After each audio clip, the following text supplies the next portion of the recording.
Golden fairy lights glimmered above as OzzyHank clinked his glass and proclaimed, "Tonight's we'll never forget, and friends who dream bigger than the city below," while SlightlyUpset slid a platter of steaming masala fries between SlumG and Ann, urging, "No hate, always love."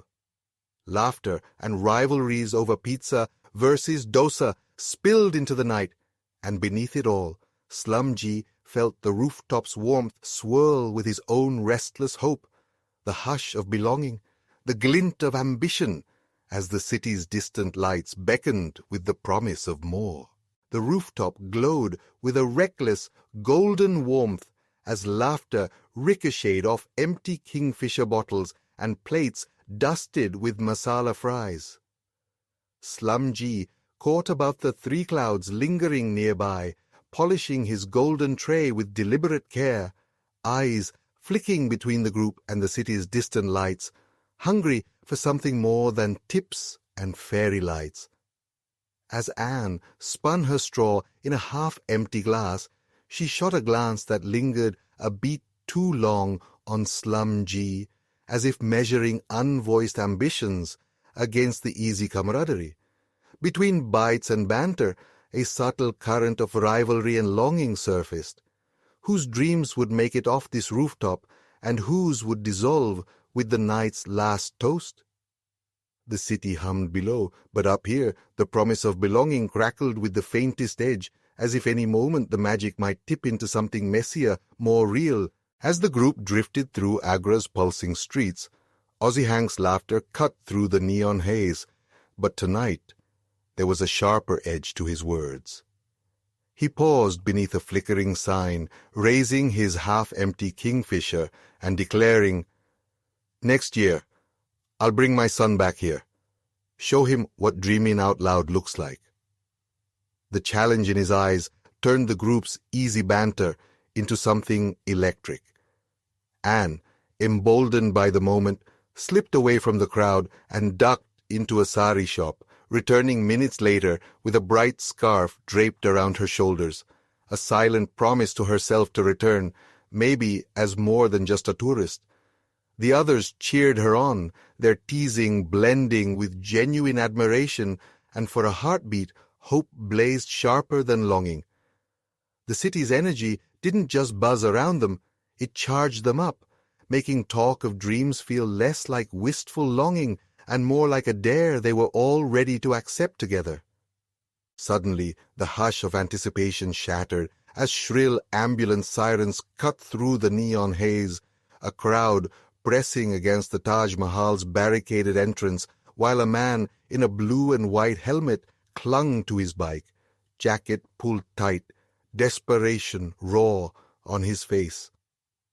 SlumG's hand trembled on his camera, caught between duty and dread, as OzzyHank's booming laughter faltered and Ann's eyes darted to his, the rooftop's golden glow abruptly thin against the city's exposed ache.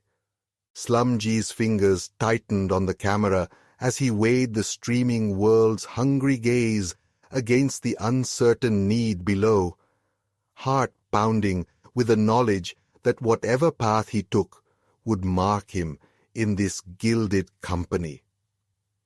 For a breathless pause, the rooftop's fragile brilliance teetered, OzzyHank's laughter gone brittle, Ann's hand hovering above the table as if to steady the group, and even SlightlyUpset's easy smile fading, camaraderie straining but not quite breaking as ambition and shared dread collided beneath Agra's restless sky.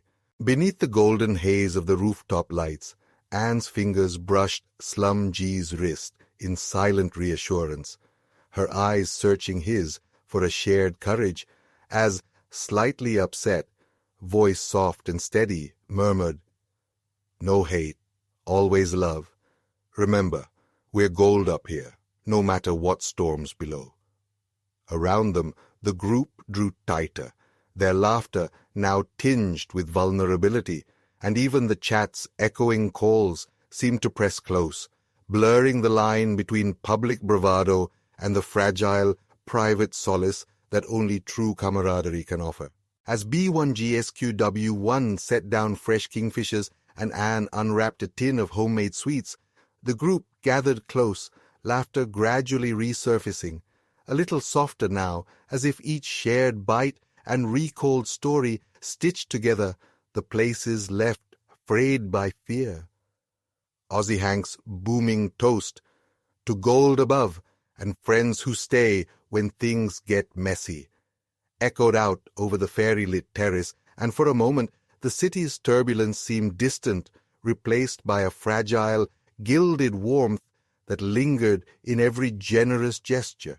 SlumG rose, glass in hand, his voice rough with feeling as he proposed, "To the nights that test us and the friends who hold us steady, may our dreams grow brighter together, even as dawn pulls us apart."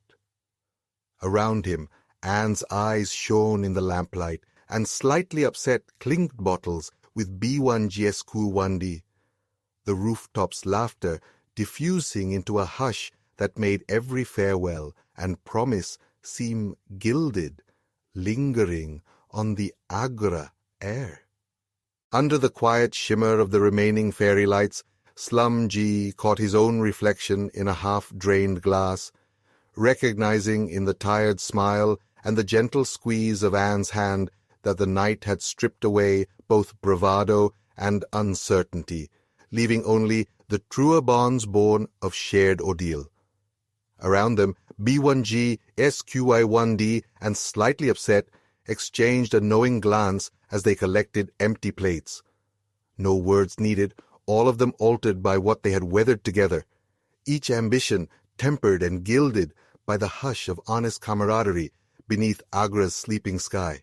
As the city's first blush of dawn slipped over the rooftops, SlumG lingered in the hush, the memory of laughter and crisis alike settling into his bones, each echo a quiet reminder of how ambition and kinship had twined together through the night. Above Agra's sleeping streets and the gentle clutter of empty glasses, he felt the ache and peace of true camaraderie, a golden aftertaste of hope, as the last goodbyes from chat faded into the slow, luminous promise of morning.